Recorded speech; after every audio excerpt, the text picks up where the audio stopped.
Break के बाद एक बार फिर आपका स्वागत है। अमृतसर में आज हार्ट ऑफ एशिया कॉन्फ्रेंस की शुरुआत होने वाली है। कॉन्फ्रेंस में हिस्सा लेने के लिए वीवीआईपी विदेशी मेहमानों का आना शुरू हो चुका है। सम्मेलन में हिस्सा लेने पाकिस्तानी पीएम के सलाहकार सरताज अजीज भी आएंगे। तैयारियां अमृतसर में हार्ट ऑफ एशिया सम्मेलन की चल रही हैं। सड़कों पर सन्नाटा है और पहरा कड़ा है।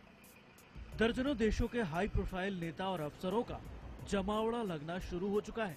चप्पे चप्पे पर सुरक्षा एजेंसियों की पैनी नजर है ताकि किसी भी खतरे से निपटा जा सके। इस बैठक के लिए यहाँ खास तौर पर, चूंकि बॉर्डर स्टेट है, बॉर्डर यहाँ से बहुत नजदीक में है और इसलिए यहाँ सुरक्षा के भी बेहद अचूक इंतजाम कहे जा सकते हैं वो किए गए हैं, क्योंकि नगरोटा का आतंकी हमला अभी कुछ समय पहले हुआ था। तो इसके अलावा पंजाब में ही नाभा जेल ब्रेक की भी घटना हुई है और इसी के मद्देनजर भारी सुरक्षा बलों को यहाँ तैनात किया गया है। इस पूरे इलाके को लगभग एक तरीके से सील किया जा रहा है। हार्ट ऑफ एशिया सम्मेलन अहम इसलिए है क्योंकि ये सम्मेलन कूटनीति के स्तर पर पाकिस्तान को दुनिया के सामने बेनकाब करने का एक बड़ा मंच साबित हो सकता है। उससे भी बड़ी बात यह है कि सम्मेलन ऐसे वक्त में हो रहा है जब भारत के सीने पर आतंक का ताजा घाव है। ये बैठक ऐसे समय हो रही है जब अफगानिस्तान ही नहीं, भारत में भी अब आतंकवाद को लेके और पाकिस्तान से प्रायोजित आतंकवाद को लेके सवाल उठ रहे हैं। उड़ी से लेके नगरोटा तक के आतंकी हमलों को लेके सवाल उठ रहे हैं। तो ऐसे में नजरें होंगी इस बात पर कि सरताज अजीज क्या रवैया अपनाते हैं, क्या रुख अपनाते हैं।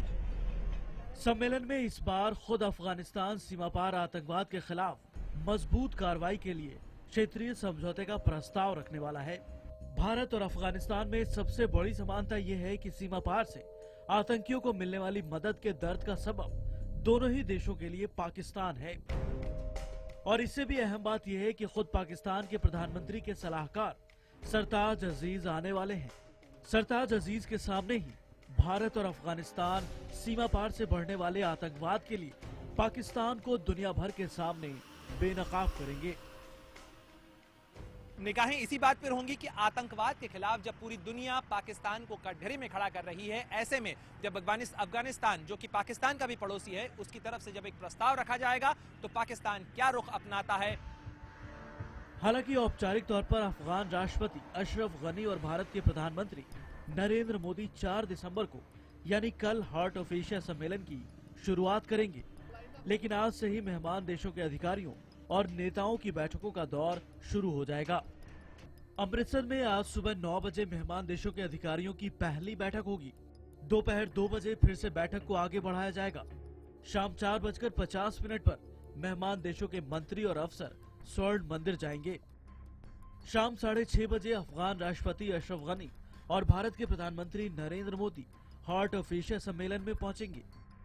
कॉन्फ्रेंस के बाद प्रधानमंत्री नरेंद्र मोदी और अफगान राष्ट्रपति द्विपक्षीय वार्ता करेंगे। दोनों की बातचीत का मुख्य एजेंडा आपसी सहयोग के अलावा आतंकवाद भी हो सकता है। कूटनीति और वक्त की नजाकत के लिहाज से ये मौका पड़ोसी देश पाकिस्तान के असली चेहरे को दुनिया के सामने बेनकाब करने का है। प्रधानमंत्री मोदी की आक्रामक नीति का तकाजा भी यही है। यूएनजीसी और ब्रिक्स के सम्मेलनों में भारत कूटनीति के स्तर पर पाकिस्तान को चित कर चुका है। सम्मेलन में सरताज अजीज के आने के बावजूद भारत ने आधिकारिक स्तर के किसी भी बातचीत की न तो अब तक कोई पहल की है और न ही ऐसा कोई संकेत दिया है। विदेश मंत्रालय साफ कर चुका है कि आतंकवाद के बीच बातचीत नामुमकिन है। सुषमा स्वराज के बीमार होने की वजह से भारतीय अधिकारियों के दल की सम्मेलन में अगुवाई वित्त मंत्री अरुण जेटली करने वाले हैं।